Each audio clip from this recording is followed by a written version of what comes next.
Tres, dos, uno. Hi everybody, it's an honor to me to be today in the city of Burdeos representing the Spanish CrossFit community, and it's my duty to thank Greg Glassman for creating a sport that, in my opinion, is changing the world. Thank you, Greg. You're very welcome.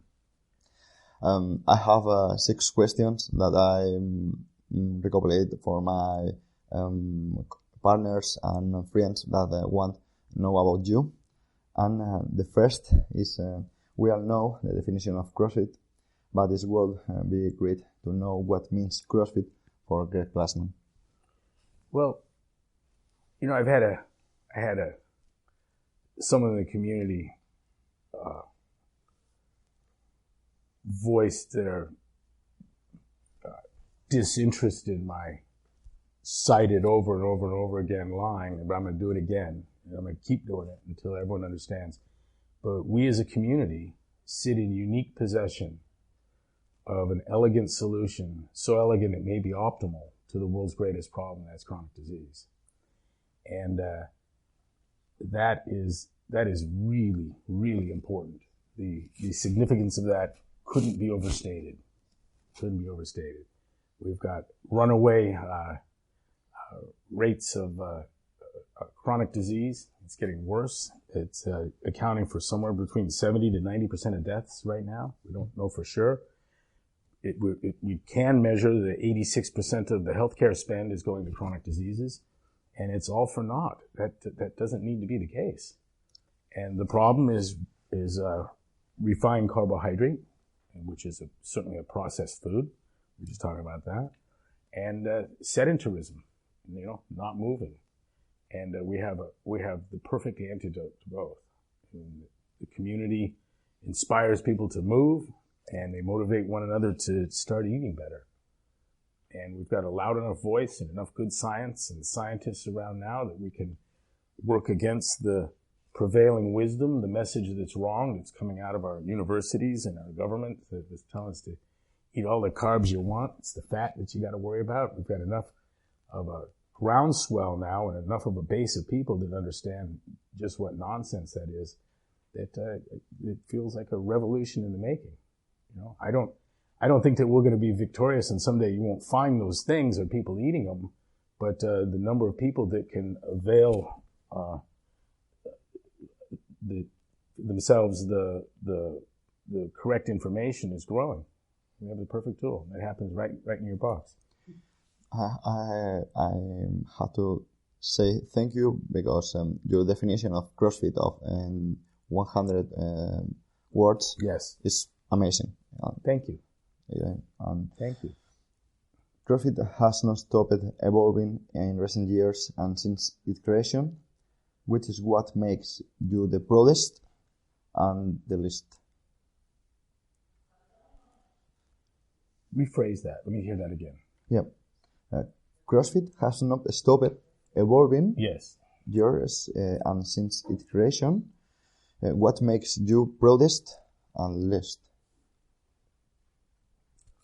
The focusing on this community that I call underserved, the morbidly obese and the elderly. These are two populations that a lot of lip service is paid to. Everyone talks about them a lot. But I don't think there's anyone doing anything really effectively, out of traditional out of medicine. I don't see anything happening. I don't see it coming out of the universities. The hospitals don't have the answer. And in part because it doesn't become a medical problem until it's acute. The hospitals are full of these people, but something needed to happen before they got to the hospital, and that something happens where we're at. But in terms of the evolution, the website undertook a significant revision this year.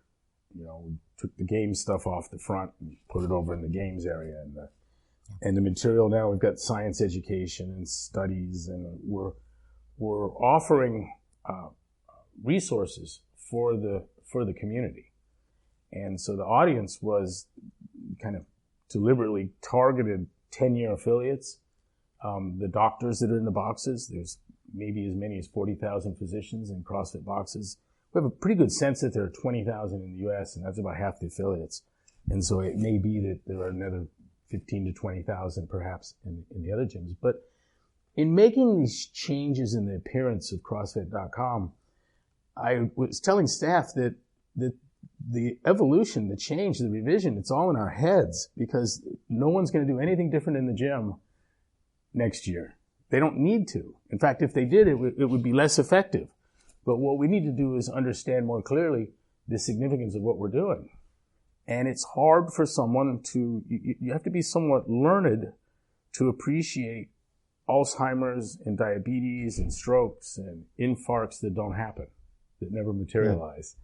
Yeah. And we are in that business. But we do get to see it when you see the reversal. So when someone who's elderly and slouched over is now standing taller with shoulders back and head back and clearly engaging, more with the outside world, or someone who every time you see them, they're shrinking. They go from 400 to 350 to 300 to 250, going to ground and coming back up. That impacts everyone around them.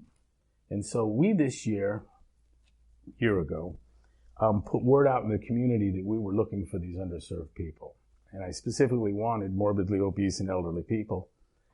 First shot was, we almost launched a Facebook request for fat people and old people, and stopped short of that. And the word we put out was, if you see yourself as the least likely person to do CrossFit, we want to talk to you. And we got a lot of fat and old people. They would like, yep, I'm too old for it, or I'm too big for it. And we've got just under 200 of them now. And they're in the Scotts Valley gym every morning. And we got several classes a day. And boy, that's an eye opener. Nothing new, but the different levels on which you know something. You can kind of know something, and then you can just live it, feel it, breathe it, see it. And I think that's been good for everyone. No, the evolution lies in our coming to terms with the importance of what we're doing. That this isn't just a sport. Football is a very popular sport, whether you're talking about American or European, right? Very, very big, very popular.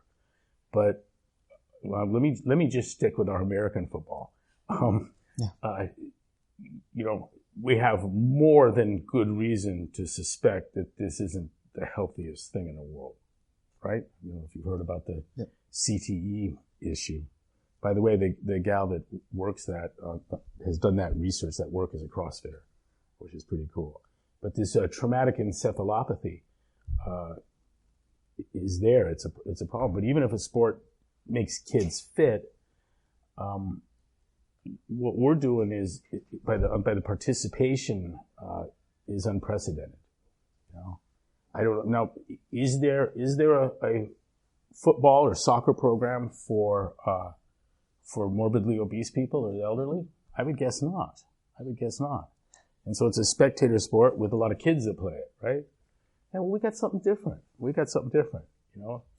And if you showed me someone that weighed, 200 kilos, my first thought isn't that they need to play football,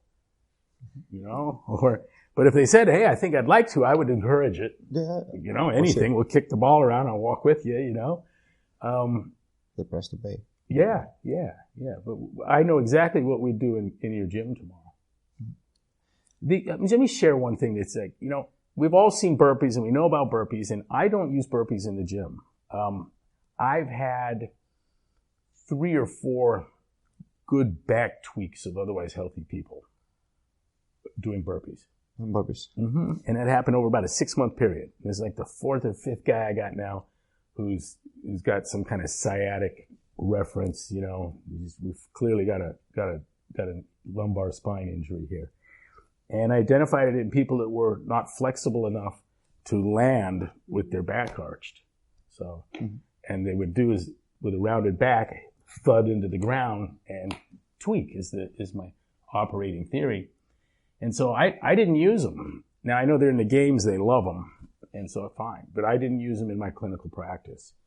I sure am with our underserved, but they're not coming up with violent force, and they lack the flexibility. But the beauty of the burpee is that it's training for two horrific moments in a senior's life, and one is the accidental fall, and then the compounded issue is the down but can't get up. Yeah. And there have been people have fallen to the ground, received minor injuries, and then laid there for 3 days unable to get up, and that turns into a nightmare. You know, it can be life ending. And so here we are in a controlled environment, getting people to willfully, deliberately go to ground, prone out, and then begin the journey back up to their feet. And one of the ladies that did that in the gym,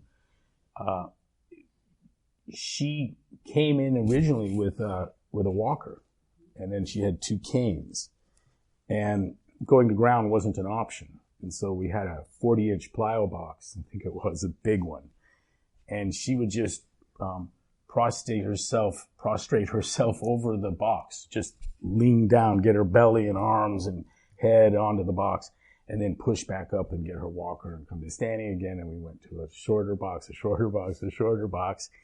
And lo and behold, within 6 months and maybe 75 pounds of weight loss, she, for the first time in 11 years, went to ground willfully and got back up. And now she does that just as a matter of course.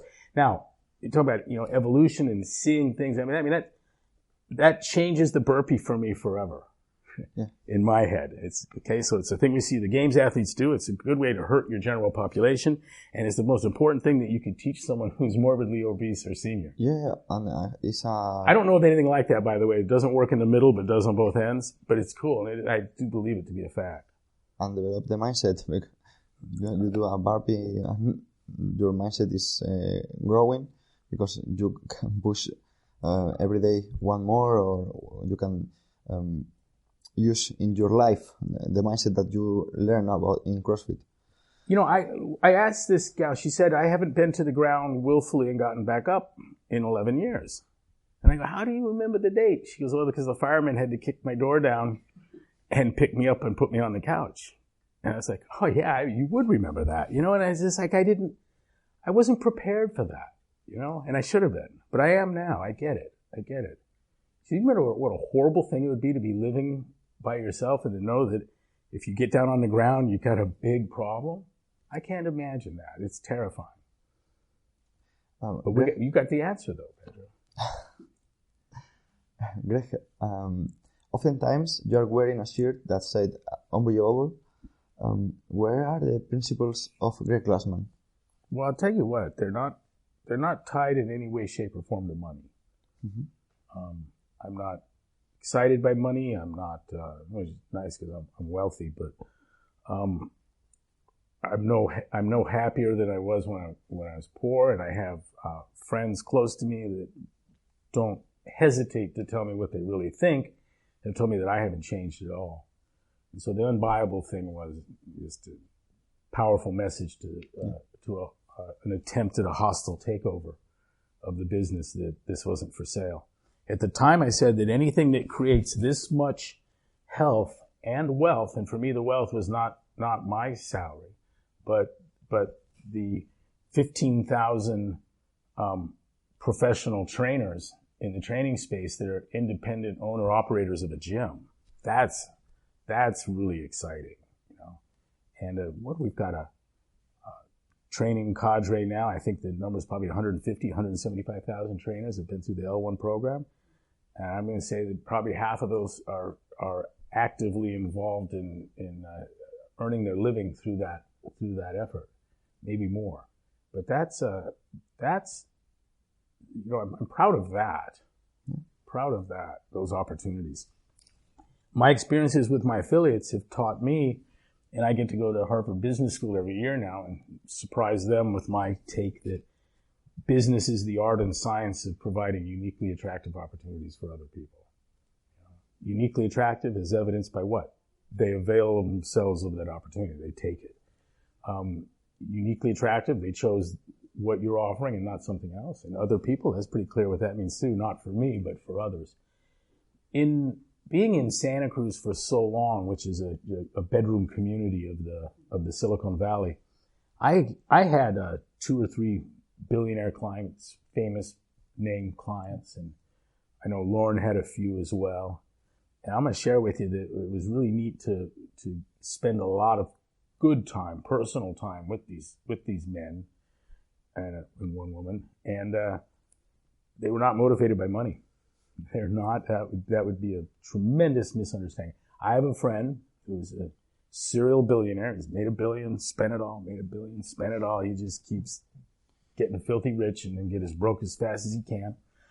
And his thing is code, and and when he writes successful code that's got more lines and works with less glitches and errors than yours, it's crazy stimulating to him. It's for him proof that he's smarter than the other guys.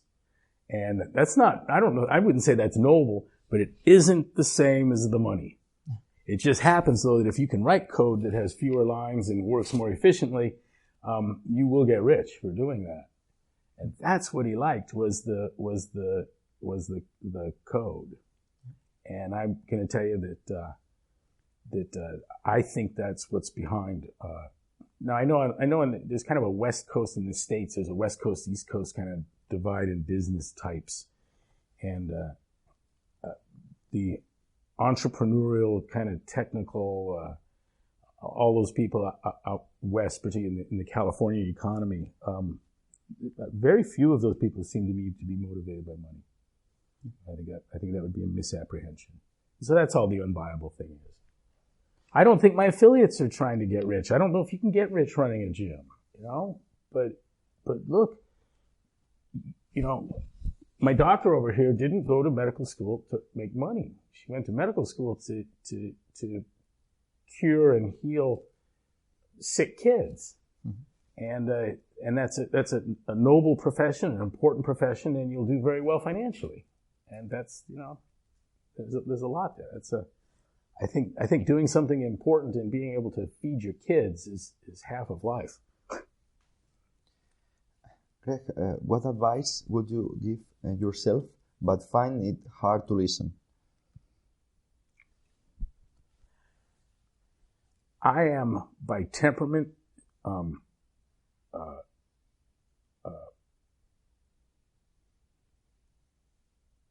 cynical, and by intellect I'm a skeptic, and I keep having to ratchet up my cynicism because things are so much fucking worse than you could ever believe. I can't get over it, how bad things are. And so we're all reading Rigor Mortis, and I'm in my 3rd or 4th read of it. I'm going to memorize that book.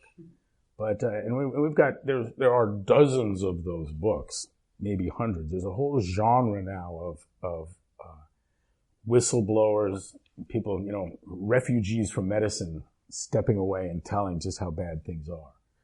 And I'm surprised that I keep being surprised at how rotten things are. One of the things that keeps surprising me is when we find scientific misconduct for cash, it's amazing how little money's given. People sell out so cheap. $10,000, you can get a guy to not write that sugar it wasn't even that much. It was adjusted for inflation, maybe it was. But we had 2 scientists out of Harvard for a couple $1,000 each changed their sugar research in heart disease and turned it into fat. And then had the gall to type that up and send it, mail, traditional mail back and forth. And the archives of that exchange was found recently. And I was surprised that I was surprised by it. But I shouldn't be. Yeah, you can't. A good part of our trainer education is going to be to increase the skepticism of the trainer. And just because you hear something in the New York Times or wherever else, any local paper, it doesn't mean it's true. Just because it came out of a university, it doesn't mean it's true. Yep. We were speaking earlier before we started about the importance for the community to recognize the serious limitations of observational studies. The epidemiology's favorite trick in the book is fundamentally not really science. And I think that the world is changing and people open more their eyes and now can check that there are not only a truth, there are more different truths because every person is different. We have embraced, I don't mean the CrossFit community, but the world, the universe has embraced some theories about metabolism and health that don't comport with clinical reality. Mm-hmm.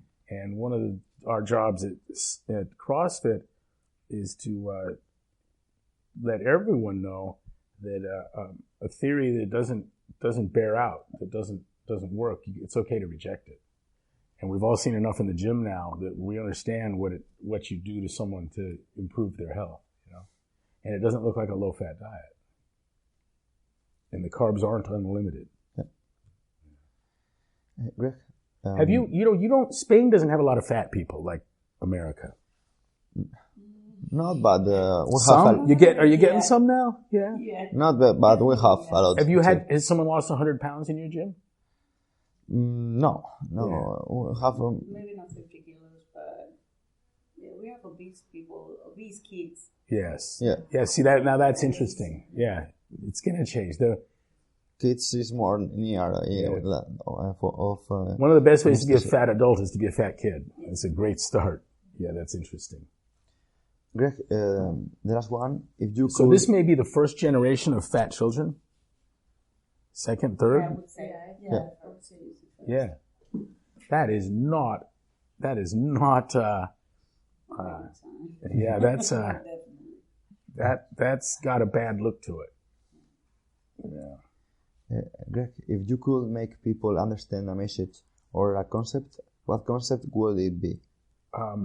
Well, my current kick is trying to educate people on what modern science is and the scientific method, and we're building curriculum around that and talking with wizards in that field of science and science education. And we've been at that for a while. We developed a course for explaining and teaching basic science that we played with a decade ago, and actually had a first offering of it in Austin, I believe it was, in 2009. But if you go to, I think my dates are right, but if you put in Jeff Glassman science skepticism into Google, that CrossFit Journal article appears, and there's an audio tape of a 70, 80-minute lecture, and it was a dry run. We were just experimenting with the concept, and a slide deck that goes along with that. And we've brought that material out, and we're dusting it off and preparing to launch a certification, course on modern science and the scientific method. And that's exciting for me to get that across, because you don't have to have much science education to make yourself more comfortable with the fact that what you're teaching in the gym flies in the face of what most people believe. You know, and so when people come to you with these studies that show that eating red meat increases your risk of colon cancer by 28%, we have the tools to explain that this is an observational study based on a questionnaire. The survey method is not held in high regard as a method for collecting data that's measurable, observable, or repeatable. It's not really an estimation of the real world, but of your survey itself, and all your assumptions that come after that should be about survey and not eating necessarily. That's just bad science, and there's so much of that. I think we would benefit from teaching people to ignore these observational studies, to not accept them. They won't quit coming, and you can easiest thing in the world to fudge. I would expect a lot of them to it seems like a prime thing to alter the data on. That the falsification, fabrication, it seems ripe for that kind of study. Now, I go there because we of CrossFitters have been victims of fabrication and falsification, and seeing the ease with which a editor-in-chief of a peer-reviewed journal, William Kramer, National Strength Conditioning Research Journal, what is it called? Journal of Strength and Conditioning Research, William Kramer, editor-in-chief. We actually have the emails where he's suborning the falsification of data, and the young investigators dutifully complied and made up injury data, you know. And so, do I think that the food industry would hire scientists that would, at the end, start playing with the numbers until you got the right result? Of course that's happening. Of course that's happening. This scientific misconduct thing isn't new for us. We, with Russ and the whole team, the whole assault team, went after Gatorade and the hyperhydration and shitty thermoregulatory science that had been American College of Sports Medicine had published. And we were able to get the right scientists together and brought also the people that had written this shitty science and got them all in a room. And the people that had created the bad science for the American College of Sports Medicine weren't willing to stick to their crappy beliefs in front of these physicians that came out of Harvard, Georgetown, University of Virginia. I mean, we had there on our side the dean of medicine at the University of Virginia, who was also chair of the Department of Nephrology, and he had written extensively on the hyperhydration fraud in peer-reviewed journals, but to no effect. And so we brought him out, and at the end we got a consensus, which is, you know, whatever consensus is worth. I have no respect for consensus, but the scientific community likes to write consensus papers, so they put one together, and the end result was drink when you're thirsty, don't when you're not. Mm-hmm. But that's some straightforward stuff right there. That cost us millions of dollars to do, and realized in the end that we could lose the war winning battles in that fashion. So I'm going to have to hire scientists and bring people in to pee when you feel like you got to go and don't when you don't, and take a shit when you feel like you got to and don't when you don't, and take a deep breath when you think you need one, and and don't when you're like, $3 million a pop, I'm not going to do it. I'm not going to do it. But I did when I saw the JSCR DeVore Smith study on CrossFit. I knew on first inspection that it was fraudulent. What they didn't have is the people that leave and don't come back because they don't want to exercise. And that always happens. And they didn't have any of those. So I'm like, now that's weird. But you got hurt people. I go, nah, I've had hurt people, but I've had way more walk than hurt. Way more walk than hurt. And so I call bullshit on it. But I came to find out that it was, there were no injuries in the study, and that's how it was turned in. They reported no injuries. And William Kramer told me he can't publish it without injuries. So they came back and got some. Then we brought Latham Watkins into Ohio, Columbus, and they deposed everyone involved in the study, all of the subjects. And that had never been done before. No one had ever taken a peer-reviewed journal and taken all of the experimental subjects and interviewed them to see if what happened in the study happened to them. And it didn't. It didn't. Every single one of them said, I didn't get hurt doing CrossFit. We always have the emails from the NSCA bragging about people interpreting there were some that had prior injuries, and they're talking to one another. Go, look, they're going to think that CrossFit caused them. More scientific misconduct. The lies, that group of people. Now, look, I only know about this field because it's in my field, but the science in my field is marked by fraud.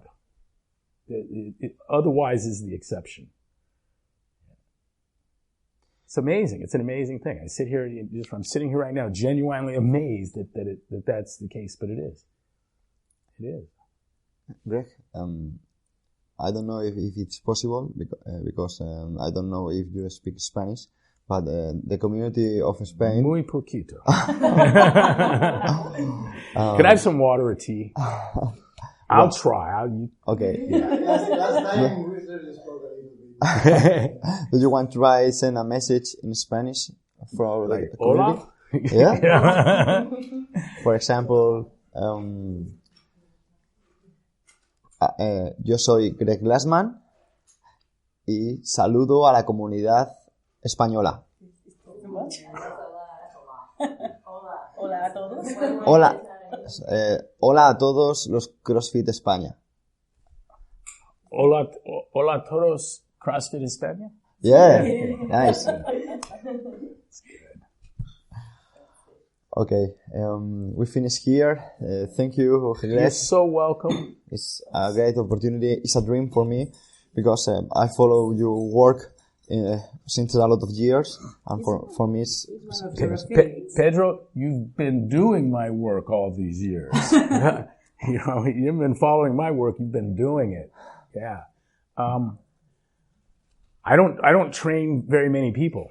I do get into our little group, downstairs and hang with them and render advice. But you're doing all the work, and I'm acutely aware of that. And I lead because you allow me to. And so thank you. Thank you.